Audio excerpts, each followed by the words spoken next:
Welcome back. Hope all you guys had a superb Dasara. That clap. See, they made a visual out of this and mocked at me itself. My own producer. Anyway, we'll get into all that. India had a superb Dasara, no doubt about it. What a demolition of a good Bangladesh team in that T20 series. Those young boys killed it. England take on Pakistan. Lots of cricket to speak about, but most importantly, New Zealand has landed in Indian shores and they're playing the Test match, the first one. We'll speak about all of that and most importantly, answer all your questions. Let's get straight into it.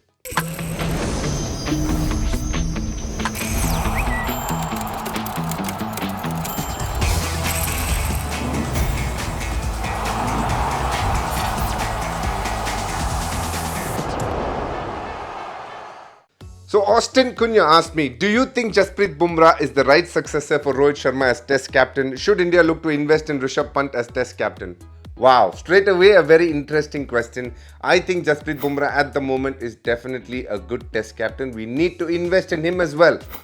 We all know the world-class bowler that he is, but I'm sure he can do a good job in Test cricket as well. Rishabh Pant for the near future. Why are you forgetting Shubman Gill, KL Rahul? There are some really good names. But for the moment, Jasprit Bumrah is the nominated vice captain and he will be taking over the ranks whenever required. Vaisak Petchinath asked me, can Sanju Samson have a career turnaround like Rohit Sharma? Inconsistent Rohit also opened in Champions Trophy 2013, got some runs and never looked back. Lovely Vaishak. That's exactly what I feel about Sanju Samson. An opener keeper, yes, we are going to get Yashasvi Jaiswal and Abhishek Sharma looks the finished product as well.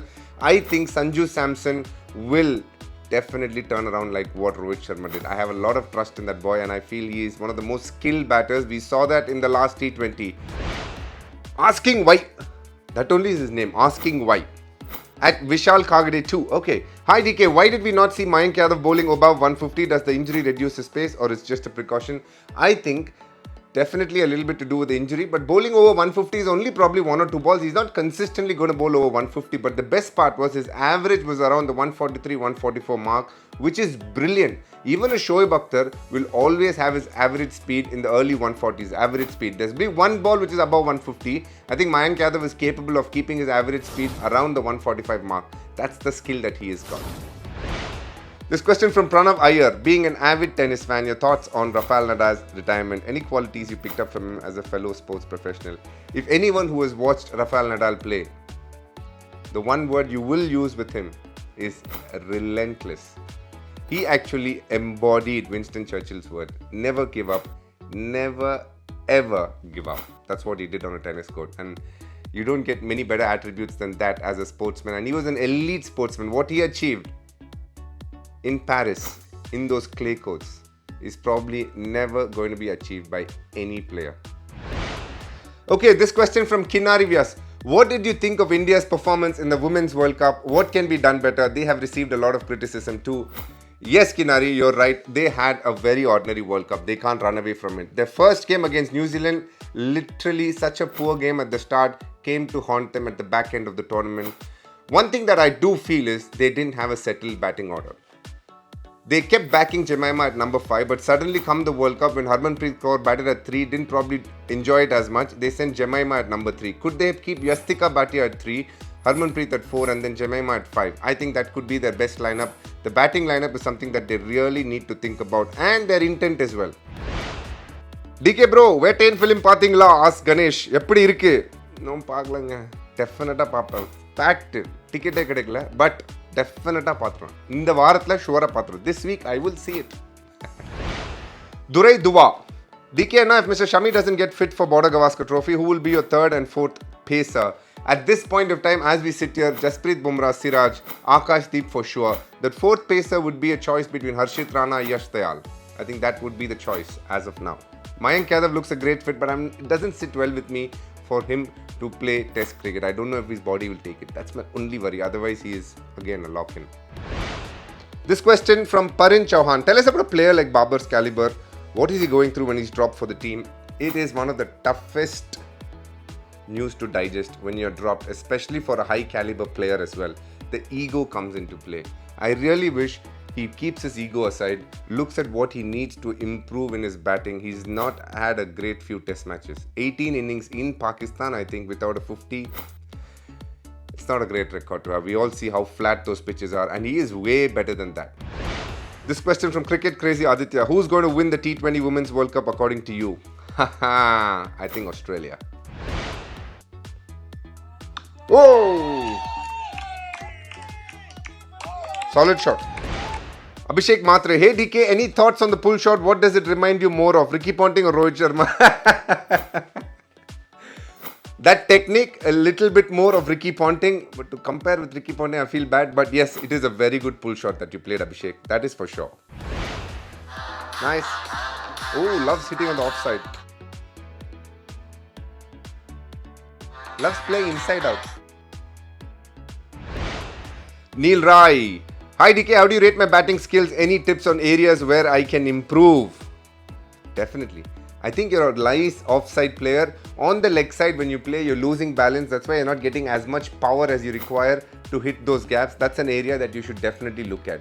On a single day, when you play bowling machine, play only on the leg side. Then you'll understand how to hit a lot more on the leg side, because the offside game is very strong. It will complement your leg side as well. We're back with this interesting, controversial segment. The Hatke segment.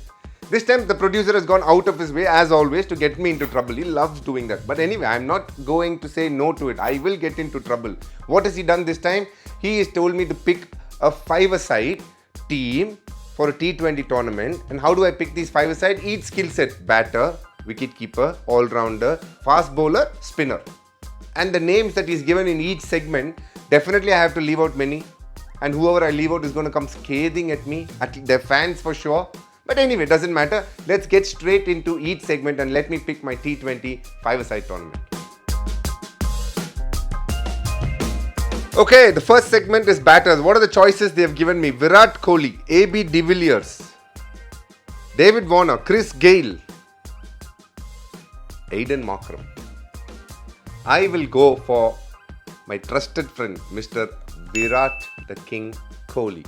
That will be my batter. Now moving on to wicket keeper. The choices are Dhoni, Sangakkara, McCullum, Henrik Klaasen, Philip Salt. Oh, I think we need a captain, so I'll go for MS Dhoni. Even though it is five-a-side, we need a solid captain. Who better than MS Dhoni? So we'll go for MS Dhoni as the wicket keeper. Number 3, the all-rounders. Kieron Pollard, Ravindra Jadeja, Glenn Maxwell, Ben Stokes, Rashid Khan. Definitely Rashid Khan. The 4th category, the fast bowler. Bumrah, Archer, Steyn, Malinga, Bolt. Oh my god. Bumrah, world's best. Steyn, I've always struggled. Malinga, the toughest bowler I've faced. Archer, we all know how good he is. Trent Bolt, one of the legends in T20 cricket. This is one of the toughest categories. But I will go for Jasprit Bumrah simply because he could bowl anywhere in that 20 overs. Anywhere and make an impact. So, Jasprit Bumrah for the fast bowler. Category 5, spinner. Rashid, Zampa, Chahal, Shamsi, Akhil Hussain. Oh, I have a bias towards players I've played, towards players I know, and hence I will go for Yuzvendra Chahal, the legend from India, who has been one of the most consistent performers in T20 cricket. So, oh, look at this guy. There is an impact sub, I believe. Category 6. I was thinking, how will this producer not get me into trouble? Look at the names in this impact sub. Travis Head, Rohit Sharma, AB de Villiers, again, Mohammad Shami, Sunil Narine. Oh my god! I think it's good to have an all-rounder as an impact sub. So let me go for Sunil Narine. Hey producer, this impact sub you never told me. You said five-a-side. In that also impact sub you want. They've removed that rule in the Syed Mushtaq Ali now. Only in IPL it exists. But in this five-a-side you want impact sub. We'll get back to this, but that is my side that you just saw, and I think it is a really good one. What do you guys think? Let me know. And with that, we come to another end of another episode of #HeyCB. It's going to be an awesome week, but I think it's going to be marred by rain as well. As I'm here in Bangalore, it is raining like crazy. Let's just hope it doesn't affect India versus New Zealand. On the other side, there is Pakistan, who have started pretty well against a very strong England team as well. A little bit of cricket happening, but most importantly, keep sending all your videos, all your questions. Ask me what you want, and I hope I do justice in answering it in the best way possible. And with that, we come to an end of this episode. Take care, thank you, stay safe, and we will meet again same time next week.